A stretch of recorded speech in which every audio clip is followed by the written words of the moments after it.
pohľadnice vodovými farbami za hodinu. Nemožné? Ale čo by? Kým jedna schne, vezmeme druhú, tretiu a teraz máme vnútri pekne teplúčko, takže schnú jedna radosť. Alebo vezmite na pomoc fén. Ak sme sa ešte nevideli, ahoj, ja som Martina, ak sa sem po inšpiráciu vraciaš, vítaj tiež, snáď si ďalšiu odnesieš. Čo budeme na dnešné pohľadnice potrebovať? Akvarelové farby.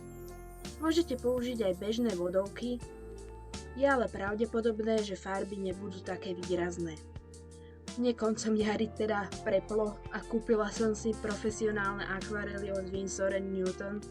Cenu vám nepoviem radšej, lebo nechcem, aby doma vedeli, aký som šialenec. Ďalej štetce. Nie, tie ešte nemám také drahé. Na akvarel sú vhodné jemné štetiny, prevažne guľatých štetcov s takým brúškom, ktoré zadrží veľa farby a vody. Postačí nám pre dnešnú prácu 8, prípadne 6 hrúbka. Možno ešte tenký na detaily by sa hodil. Nie je ale 8 ako 8, alebo 6 ako 6. Tieto dva štetce, ktoré tu vidíte, sú od rôznych výrobcov a napriek rovnakému číslu majú rozdielnú hrúbku. Vreckovka, handrička alebo servítok na utretie prebytočnej vody, hlavne zo štetca. Voda, špongia, maskovacia páska. Ukážeme si tip, ako znížiť lepivosť maskovacej pásky, aby nám nepotrhala papier. Táto páska je plastová, prehliadla som sa v obchode bohužiaľ, lepšie sú pásky papierové, či už ozdobné alebo priamo maskovacie. Ďalej linery, teda grafické fixy rôznych hrúbok, nám sa zíde 0,5. Ako bonus tu mám zlaté akvarely, ktoré môžeme aj nemusíme použiť. Uvidíme neskôr, či im dám trochu priestor. Sú pre také ozvláštnenie a samozrejme pohľadnice. Tieto sú z 300 gramového bavlneného papiera, 600 gramový by bol ešte lepší kvôli eliminovaniu vlnenia pri použití vody. Prvá pohľadnica. Priestor pre stromček, trojuholník si ohraničíme páskou. Lepivosť pásky môžeme teda znížiť tak, že si ju najprv prilepíme na kožu alebo oblečenie. A zabudla som do materiálov spomenúť nožnice. Pri páske si tiež dajte pozor, aby sa na ne nezachytili chlpky alebo vlasy, prípadne iný materiál z tkaniny. Tie by nám potom rušili a robili neplechu pri maľovaní na maľovanej ploche.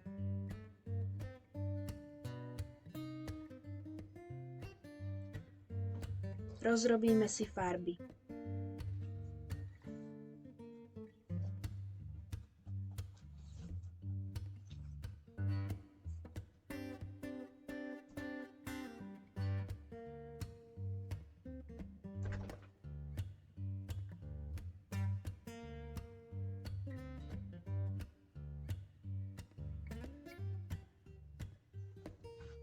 Ideálne je natrieť plochu stromčeka čistou vodou, tu si treba medzi projektami vymieňať, ale keďže tu ide stále o zelenú, tento krok som sa rozhodla vynechať. Papier by sa mal vodou krásne lesknúť, nesmú na ňom byť mláky. Potom zapúšťame farby.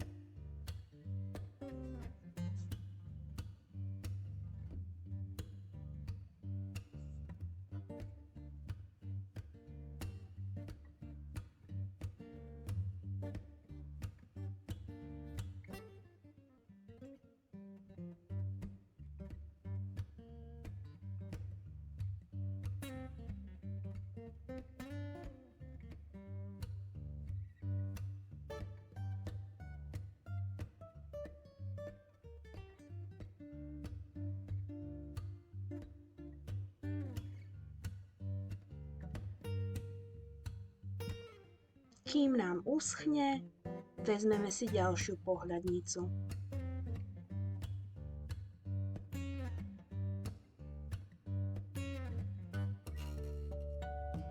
Môžeme si opäť rozrobiť farbu, alebo ju aplikujeme priamo na špongiu. To uvidíte neskôr. Podľa obsahu vody bude plocha zafarbená. Keď dáte viacej vody, bude plocha plnšia, viacej farebná. Keď dáte menej vody, bude farba sítejšia, ale vynikne viac štruktúra špongie.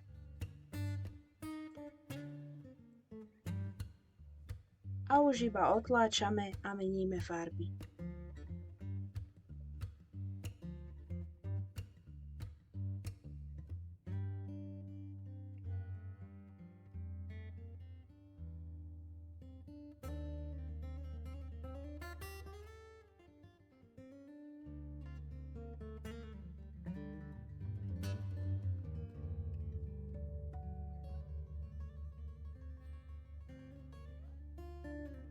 V tretej pohľadnici bude opäť vládnuť zelená. Rozrobíme si farby a maľujeme zhruba jednotlivé poschodia stromčeka.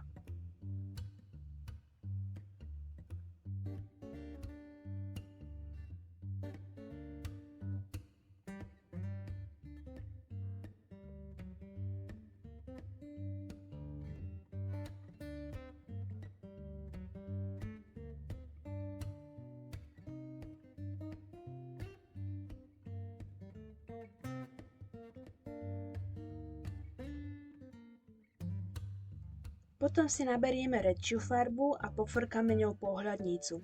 Musíme dávať však pozor na veci okolo, pretože je to veľmi dobrý spôsob, ako si zašpiniť prakticky všetko. Výhodou je, že sú to vodou riediteľné farby, takže sa dajú ľahko odstrániť.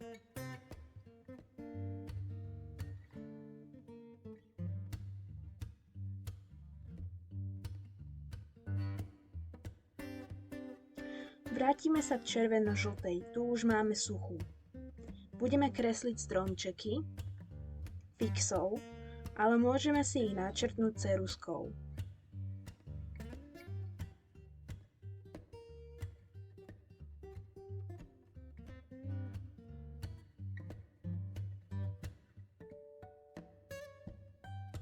Každý iný, a k tomu hviezdy, kométy, čo vám len napadne.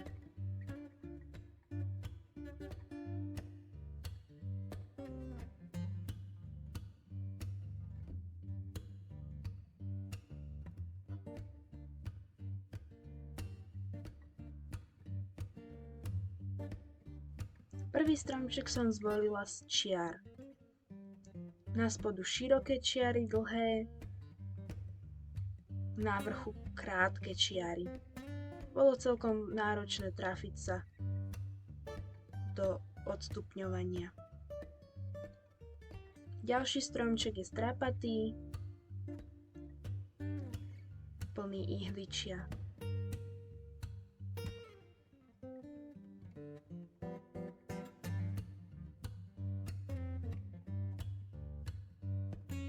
Tretí stromček je zo špirály. Doplnila som mu aj hviezdu a vianočné ozdoby. Posledný je len taká kostrička,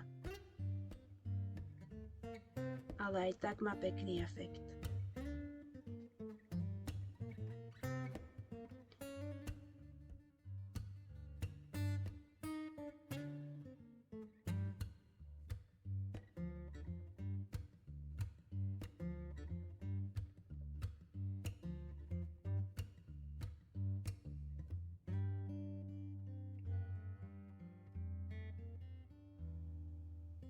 Môj malý pokus o písmo, to potrebujem ešte veľa trénovať. Máte skúsenosti s kaligrafiou? Pretože ja veľmi nie.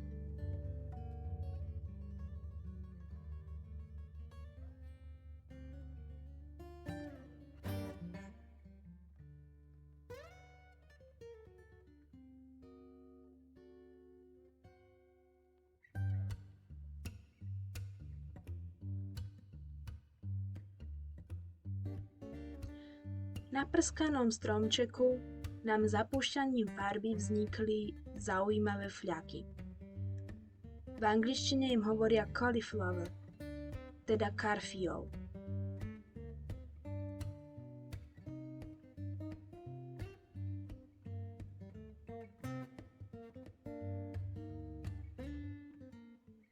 Doplníme pár tmavších plôch, pretože sa mi nepáči, aký je svetlý tento stromček.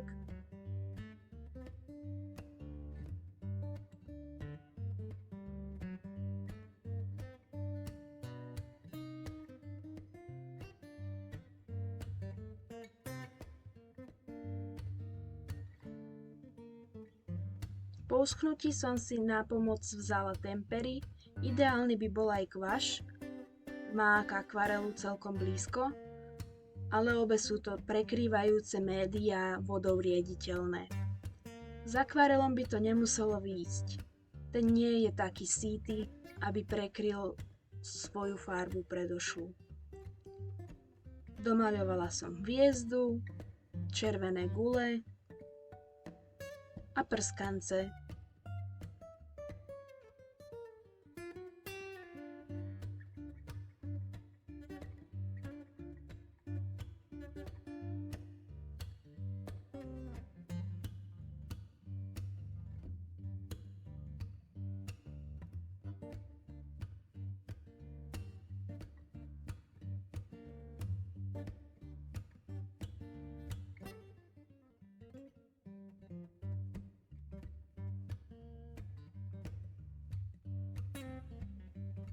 Následne som dala znovu sušiť.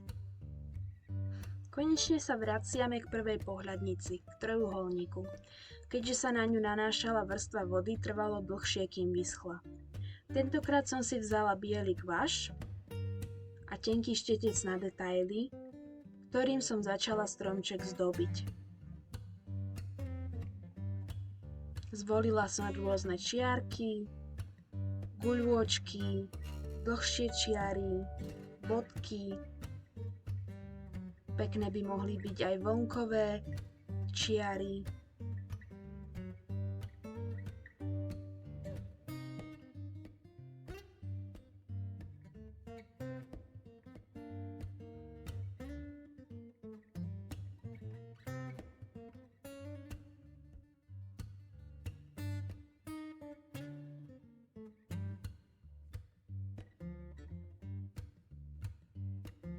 Napokon som sa ešte rozhodla prskanému stromčeku dodať zlaté gule. Myslíte, že zlaté prskance by boli už moc?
Stiahneme pásku z trojuholníka, na jednej strane sa nám páska odlepila a podtiekla, pri niektorých vodových farbách a papieroch sa farba dá odstrániť. Aspoň je ale vidieť, že je to ručný výrobok.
Ak ste v pozeraní prišli až sem, dajte o sebe vedieť stromčekom v komentároch.